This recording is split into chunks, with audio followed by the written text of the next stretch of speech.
Welcome to the Dental Marketing Guy Show. I'm Justin, the Dental Marketing Guy, and today we have a guest who, man, he's got to have, I don't know, a bajillion posts on Dental Town. We're talking about today dentists who want to take action, dentists who want to understand SEO, dentists who want new patients. If you are interested in figuring out kind of the boiled down version of SEO, content creation, how do you get new patients from the internet?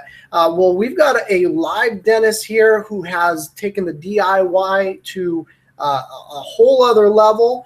And man, it is such a huge honor to interview you, Dr. Chip Payet. Did I say that right? Payet. Payet. More like a long A. So like you're paying ET. Now, do patients complain about how much they pay you? Every once in a while, yeah. And it was kind of funny. So one of my patients a long time ago said, "Oh, you mean like pay it on the way out?" Like, yeah, that works. You got to pay it with Dr. Payet, man. Yeah. Try not to make that the office logo, but you know, as long as they do, I don't complain at all. There you go. Cool. Well, hey, maybe you could tell us, tell the listeners, tell the viewers a little bit about your history as a dentist, and kind of start from there. All right. Well, I graduated from University of North Carolina, Chapel Hill School of Dentistry in 1998, moved to Charlotte, started working as an associate for about 8 months until, as I like to put it, through my own stupidity, my boss found out what a moron I thought he was. So that ended fairly quickly. Did some locum tenens for a few months and ultimately decided to start my own practice. Opened my doors in Charlotte on December 27th, 1999.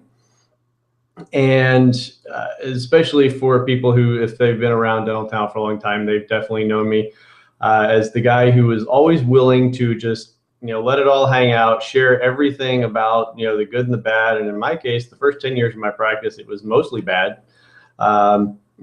Dentistry was always my thing. Running a practice was not. And so the first 10 years of my practice were, if I could just kind of forget about those, it'd be a lot easier. But I had a website even, going back to, God, I don't even remember what the first URL was, but charlottesmiles.com maybe. And at some point, I lost it because I didn't keep it renewed, and somebody else took it. But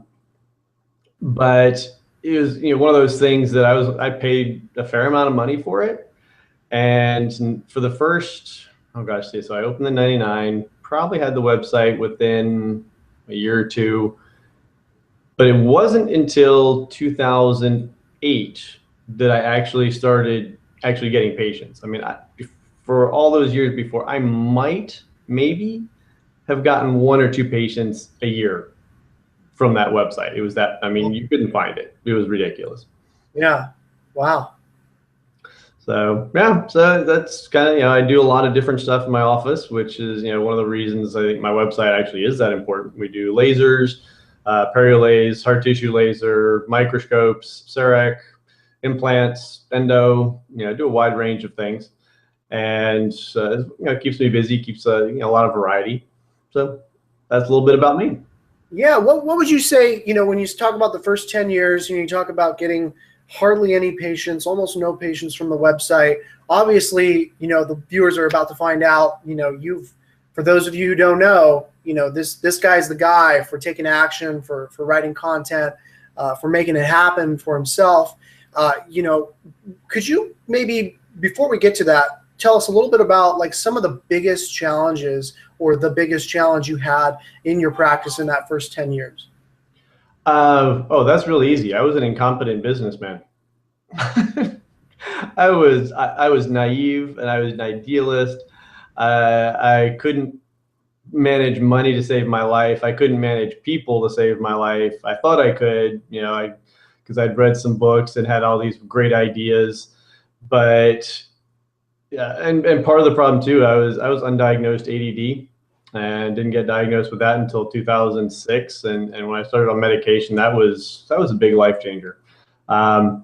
So when you're unable to stay focused on anything for a long period of time to really get the job done and keep getting things done. Just all the little tasks, the nitty gritty that you have to, make sure happens.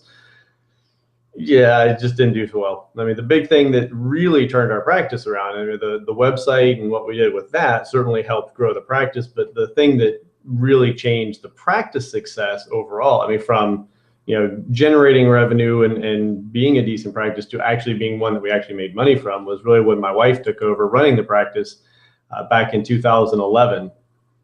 And she just really got the office running a heck of a lot smoother. She got she's an MBA. So, she's got the financial smarts, and she's really good at all those details. And so she's the one who does a lot of that stuff. So, nowadays I do the dentistry, she runs the office, and it's a pretty good split. But yeah, all those years, I couldn't do all of the other stuff besides the dentistry.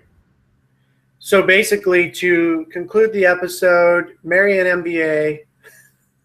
Who doesn't mind coming to work in the practice, Yeah, I mean, it took her a while, to really get the nitty gritty down as well. But that's the stuff that she does really well, and it sure helped me. I tell people if anything ever happens to her, I'd probably close the practice and go work for somebody else. What do you think? I mean, that's a huge amount of value.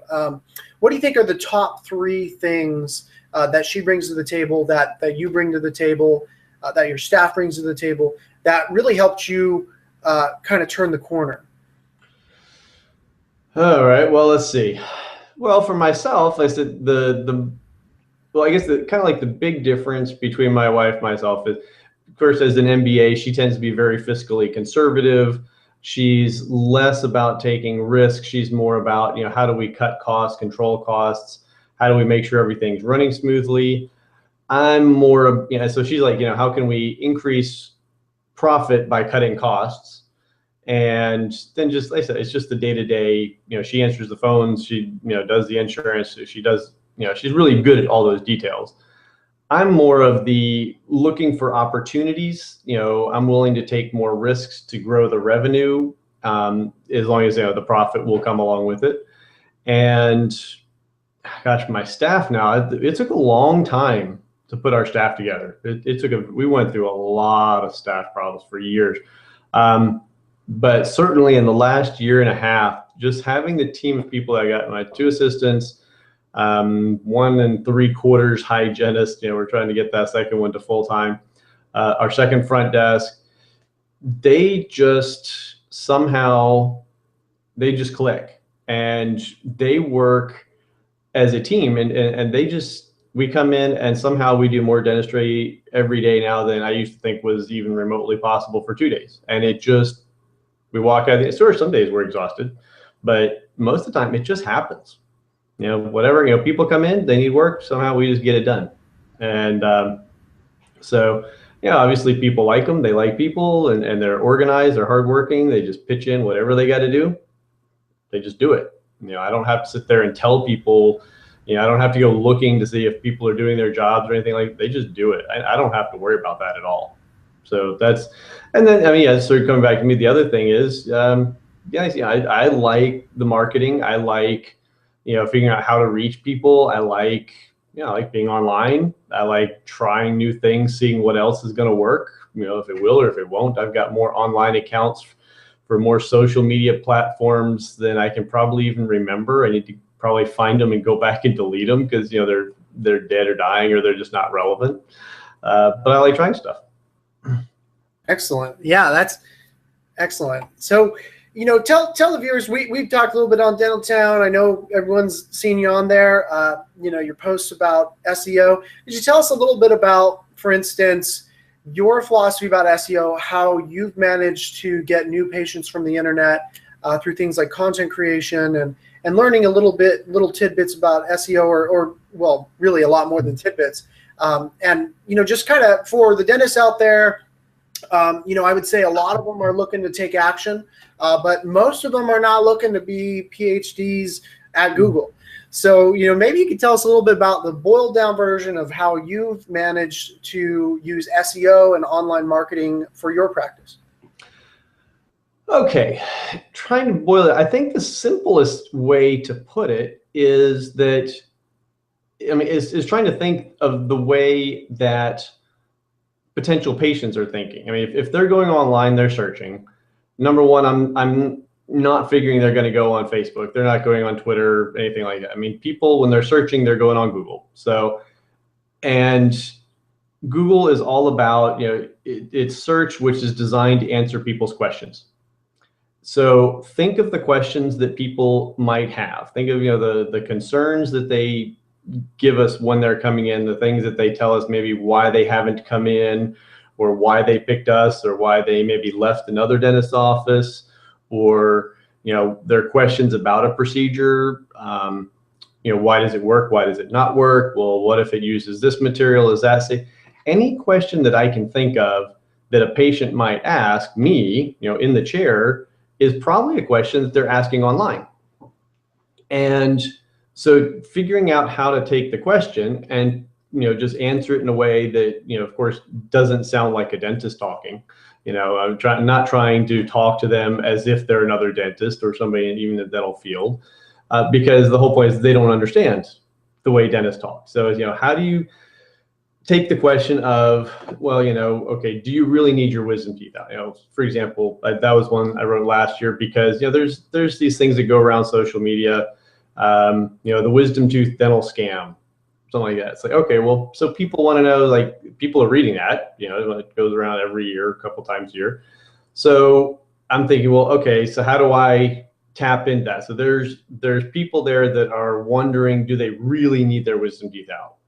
Or are they okay not having them taken out? Can they leave them in? So that's a question right there that people are going to be searching for. Maybe they went to a dentist, they're looking for a second opinion. Their dentist told them they need their wisdom teeth out, and they go on Google like, when do people really need them out? Or can I leave my wisdom teeth in? Or what happens if I leave them in? So that for me is almost an infinite source of content possibilities right there. You just think of every question, like you think about every question, oh gosh, a number of years ago, there were some stories about crowns from China coming back with lead in them. Okay, well, people are scared about that. So well, cool. I can talk about my CEREC machine. We make our porcelain crowns right here in the office, no lead from China. So I'm reassuring people, I'm telling people about this cool technology that we have, and then I get to work in all the other benefits, no temporary crown, no second visit, no getting numb a second time. So again, it's answering a question, but then I get to work in all the other stuff. So that's amazing. That's great. That's awesome, because what you're doing is you're tying in current events with what you offer. I mean, that's so intelligent when it comes to content creation. Guys, this is where it's at, because I was just meeting with 2 dentists yesterday, and they were telling me how they have a CEREC and they have a CBCT and they have an oral surgeon on site and different things, right? And here we are looking at the website. Nobody knows. Nobody knows. And even if they knew what a CEREC was, the word CEREC can't be found. So it's basically like, well, you're actually taking something that people are already talking about. So not only are you going to get ostensibly, depending on how you have your site structured, are you going to get searches for that question having to do with lead in the crowns, but also CEREC, and also same-day crowns, and also single-visit dentistry. So you're combining all of this, and the way that you can take that blog post, as you know, is you can link to those services pages. And now you're getting all that juice from those links moving into those pages. So you've implemented stuff like this, right? Yeah, that's one of the things too, because like you said, and this is one of the things that I think a lot of dental websites are kind of weak on, is just the cross-linking or internal linking. Because if I get them to come to my office about, let's say they're about a root canal, well, a lot of people don't know that, oh, do I really have to get a crown afterwards? Well, okay, on my root canal page, I talk about, well, yes, why do you need a crown afterwards? And I've got a link to that, and so. And that's one of the things, of course, that can be tricky too, is like, okay, as I create new content, I have to remember to go back even like to the older content. Okay, and then they add new links to the new stuff. So, sometimes it's little steps like that to make sure you've got good linking. But once I've got them on my website, if they have additional questions about that, I want to have the links so that they can go to more places on my website, not going back to Google for additional searches. So basically, of course, the point is, you want to get them to your website and you want to keep them there. Answer as many questions as possible. Oftentimes, that if you can get them to realize, oh, that's right. As they're reading halfway down, they see that about, they need a crown after root canal. Oh, do I really? Oh, let me read that. But again, they're staying on my site. They're not going back out to Google or to find somebody else. So the more things that I can talk about, for like that example of those docs. Okay, well, sure, they need to be talking about, well, not only can we do same visit crowns, look, you can come in and in one visit, we're going to show you exactly where we're going to put your implant and where your crown is going to go and how fast and easy it's going to be. And, just take some screenshots and some before and after pictures, never during pictures, no bloody picture surgeries. And make sure, especially if they've got surgeons in there, no bloody surgery photos. But it's all about, well, okay, we can replace your missing tooth, or if they can talk about, well, failing root canals. Well, okay, what happens if you have a failing root canal? Well, you're gonna have to take it out, and our surgeon here can do that, and the surgeon then can give you a new tooth with an implant. So just linking all of those different things. Yeah, you got to talk about it. And that's the thing. It's just, and one of the other big things, so I was going to talk about, there's like the other tidbit I think that's really, really, really important that so many dentists do not do, is use your own photos. Whether you remember to put the alt text tags on it or not, which is sometimes I'm good, sometimes I'm not as good, but using your own photos so that when people go to your website and they don't see the same stock photos that they've seen on 5 other websites that they just searched, makes a huge difference. It's not even necessarily, it's not a technical SEO issue. It's the part about writing for people, not about for SEO algorithms. Right. Because you got to have the algorithms pick you up and show you to them, but they're not reading that like an algorithm. You got to make it appealing, tell stories, about patients. But yeah, using your own photos, it is so critical. I hate stock photo dental websites. Like boring, same thing. Right. Please. Right. Yeah. And it's funny because if you have a website, I'm really big on video, not just for dental SEO, but for, patient experience. A lot of people don't think, like you would never, ever, any dentist watching this, you would never just have a cardboard cutout of some smiling family on a park. It seems like it's always the same looking family. It's a white family with 2.3 kids. They have a white picket fence and they're on this green knoll of grass, and they all have perfect teeth, but not too perfect.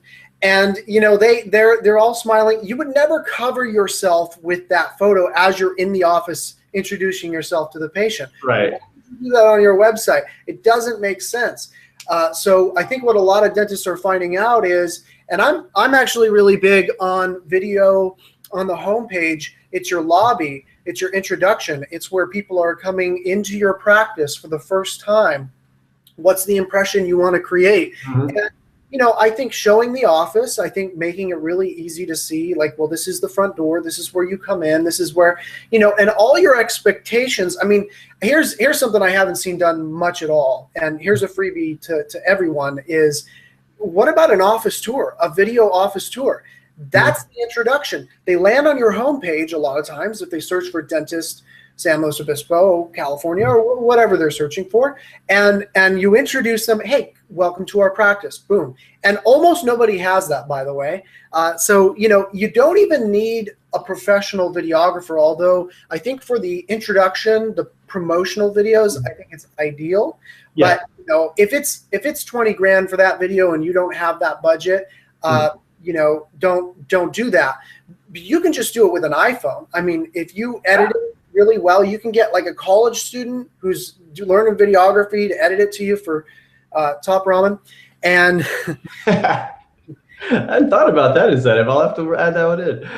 yeah, and I mean, here you are. You're the only dentist in your area who's introducing people to the practice on autopilot. So, you know, video's huge. You got your high end, you got your cheap version, and you know what? It's categorically different. So in terms of SEO, does it make a huge difference?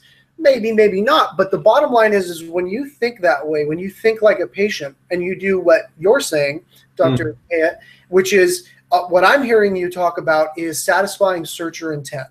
Mm-hmm. Exactly. You're actually looking at what are people searching, what are people wondering, and I bet you to a lot of the dentists watching this, to the front desks and the dental assistants and all that, you know, the question is do you know what your patients are asking? Well, I guarantee you the answer is yes, because you're in the practice every day being asked these things. Exactly. So why not answer the questions online? In fact, if you really want to, and a lot of dentists say like, oh, you know, chairside time, you know, it's so expensive for the patient. Well, make it easy. You can lighten the load through technology. You can become more efficient, because if someone has an FAQ and you've got a blog post all about that, you don't have to spend 5 minutes explaining it to them. You've already got it on your web. Well, hey, let me show you our blog post on that. And if you have any questions about it, we can follow up and all that. But if you're doing it the way you're doing it, you're going to have that question answered perfectly, because you've already answered it 1,000 times and you know what the follow-up questions are. So, I mean, this is something that you've done on your blog, no doubt. And, you know, but I do want to get a little technical, a little explanation for the viewers is you used the term cross-linking, interlinking. Can you explain what you meant by that? Okay, yeah. So, and I think this is one of the things that probably dentists, really don't know about. But the simple idea is that if you're writing your own content, and I do think that's really important. I mean, I understand, like for doctors maybe who own like humongous multi-doctor practice stuff, they're probably not interested in writing it. But especially for younger doctors, for doctors who are trying to grow their practice, who are actively trying to grow, I think it's just so crucial, because it gives you a personal voice. And when you do that, people come in, they feel like they kind of already know you, they know your style, and that makes a difference. So if you're writing, you're not writing just purely, top to bottom, point 1, 2, 3, 4.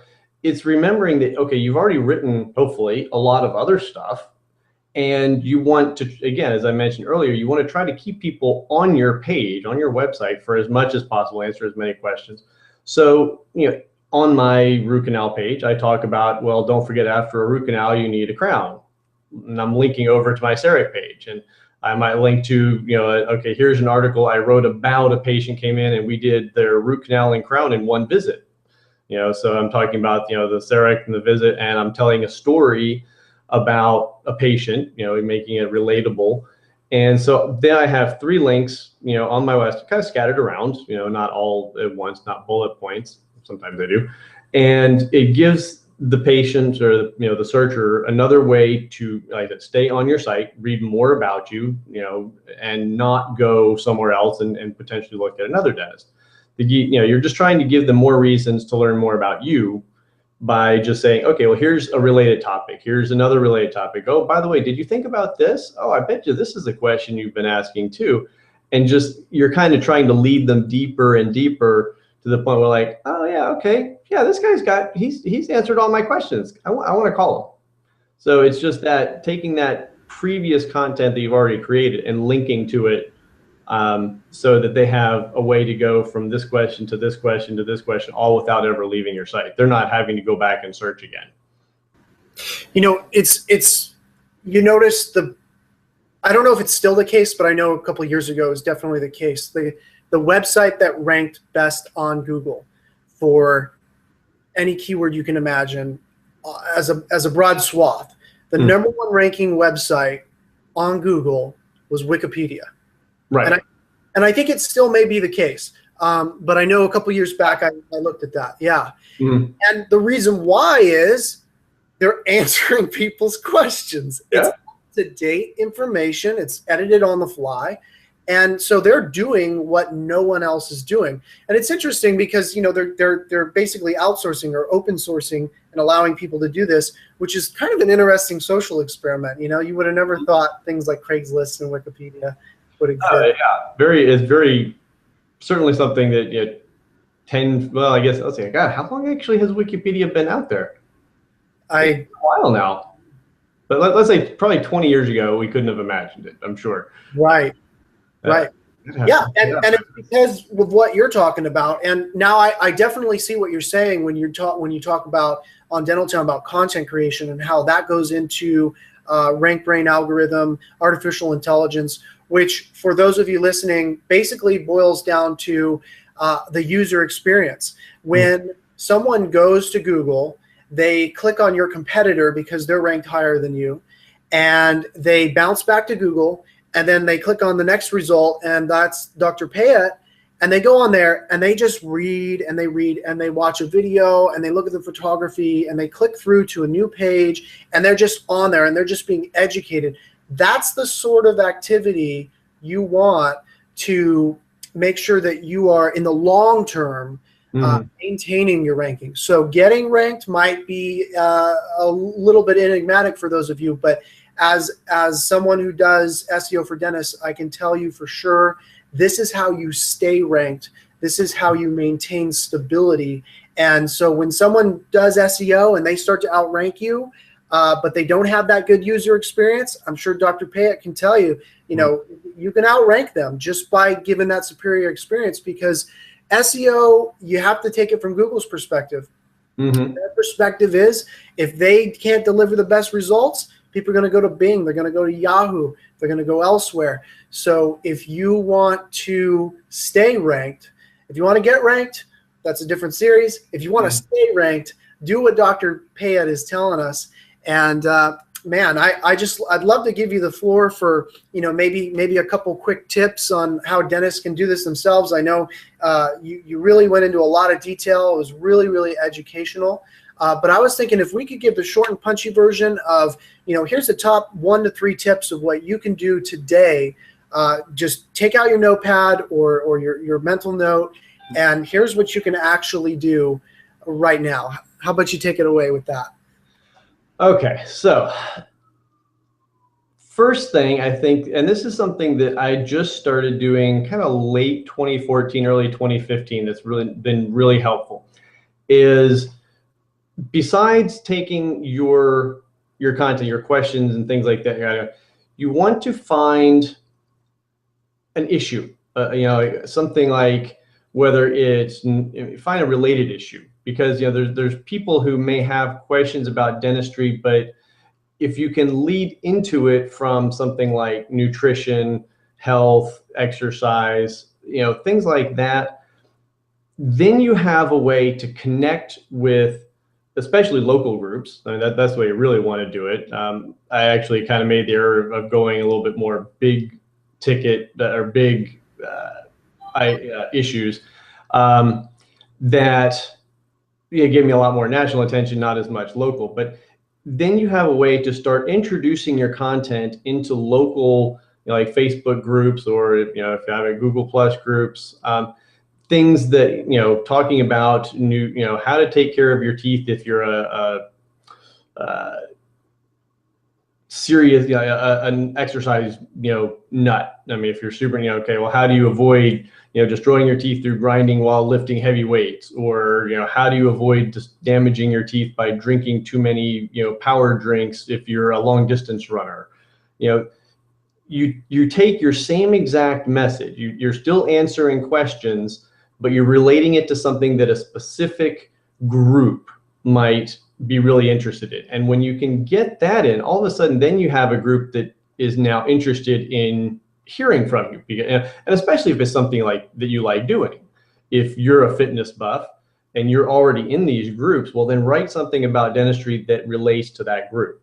So it gives you a local connection, a local group. So all of a sudden now the people in your community start seeing you as the expert. They're still coming to you for the same exact content that you were already writing, but it's just a way to start getting dental to introducing your information. It gives you like a place where now you can publish your new pages or posts or whatever, and where people know that, and they know that you're going to write good stuff. And so when they see something new, they're like, and even if it's not directly related, they still know you and they know that you offer good information. They're still going to be interested. So that's something I found recently that I think can be really, really helpful. Just finding an issue or an activity, a hobby, whatever it is, that you can somehow figure out how to connect your content to, because then you'll also find those people are going to be more likely to share it. And that's one of the things too. If you can get, I mean, and I know we haven't touched on this, we know social is not SEO, and that's another whole thing, but it's the kind of thing that still gets you eyeballs. People will come to your website from Facebook or Twitter or Google Plus, whatever. So that's the kind of thing. You will get people sharing your information. Oh, hey, wow, look at this guy, wrote this great information about, how to protect your teeth. So that's a really big thing. I think your idea about video, that's actually something we're going to be starting to do when we expand our office. We're going to be adding a new portrait studio and video studio. So we're going to be starting to do a heck of a lot more with that. Always write for the user. Don't talk in dental terms. Make it about stories. I can't emphasize that enough. Take patient experiences in your office. If you can get them to do a video testimonial, again, that's another great thing. But writing stories is the kind of thing that people want to read about. And if you start a story, they want to get to the end of it. They want to hear the whole thing. So I think the technical part of SEO for most dentists, if you focus just on writing stuff that's going to be relatable, that's all you really need to do. I think these days and I know you know this, it is getting a lot more technical. I think it's actually a lot harder. I don't do most of the technical SEO on my website anymore. I don't have the time to keep up, and very few dentists can. But if you have somebody that can do the technical background part for you, and you can just keep writing really consistently, really regularly, even if it's one article every month, one every couple of weeks, I might do 3 in a week and then not do anything for a few months. But just putting stuff out there. Google looks for new content. If you don't put anything up for a year and a half, well, your website's kind of stale. Put something up every month, Google's going to be keeping that nice and fresh. Yeah. So. Yeah, absolutely. This is really good information. And so just to kind of boil it down even further is content creation, guys. When it comes to SEO, there's a lot of discussion online. SEO's easy, SEO's hard, SEO's complex, SEO's simple. Here's what it boils down to is you're in a foot race with your fellow dentists in your neighborhood. And if they are not doing any blogging, if they are not doing any SEO, if they're not answering your patients' questions on search engines, then you're going to have a really easy time doing this. So the question arises, I think, in a lot of dentists' mind is they say, okay, cool. We'll have dental marketing guy or whoever handle the technical side of SEO. But I don't know. I don't know if I can write a blog post a day. So for those dentists who are wondering, I'm sure you found, Dr. Payet, is you're in a race. So if another dentist is writing really good content, meaning he's answering questions, he's leading them into the CEREC page, like you said, he's leading them back to the home page where they watch the video. If you're leading your patients in this way, then you are, you're the leader. If you're the leader, then that could be one blog post a year. That could be one video testimonial. I mean, if none of the dentists in your neighborhood have a single video testimonial or a single Google review or a single Yelp review, that's all you need to do to win. But when your fellow dentists catch on and they say, okay, here's what we need to do, and they're going to set the pace. It's, as you know, it's just like AdWords. Everyone's bidding it up, and then it settles. It settles wherever someone's willing to ratchet it up to, be it $2 per click or $200 per click. So yeah, I really appreciate your insight, Dr. Payet, and thank you so much for coming onto the show and explaining to dentists, it doesn't have to be rocket science. You just need to outpace your fellow dentists. That's all you need to do. And there are technical elements to that. And sometimes you want to bring in an SEO consultant or a dental marketing consultant who specializes in search engine optimization. But that may even not be the biggest way to rank in some markets. So I really appreciate you coming on and helping the viewers kind of understand that. I appreciate it. Absolutely. It's my pleasure. It was a good talk with you, actually, officially for the first time, Justin. Yeah. We're almost like, this is like the virtual version of meeting face to face. Exactly. There we go. All right. Yeah, I look like a total nerd, especially with these glasses. All right, so guys, if you have any questions for Dr. Payet, you can find him on Dental Town. Can you tell us your handle, your username? Yeah, I think it's just Chip Payet, just one solid word. So cool. Definitely, you can also, especially these days, I haven't been doing as much on like dental stuff, but you can always find me on some of the photography threads, or some of the SEO content, website threads. Definitely back on there a little bit more often. So, yeah, definitely just come find me. Send me a message, and I'll try to answer it pretty quickly. Excellent. And so, if you don't want to reach out that far, you can always leave some questions below. If you find this on Dental Town, if you find this on the Dental Marketing Guy blog, if you find it wherever you find it on social media, just let us know in the comments below. Like, hey, I don't know, I don't understand this, or explain to me about that. I'm sure myself or Dr. Payet will be happy to reach out. And for all of you watching, thank you for watching the Dental Marketing Guy Show.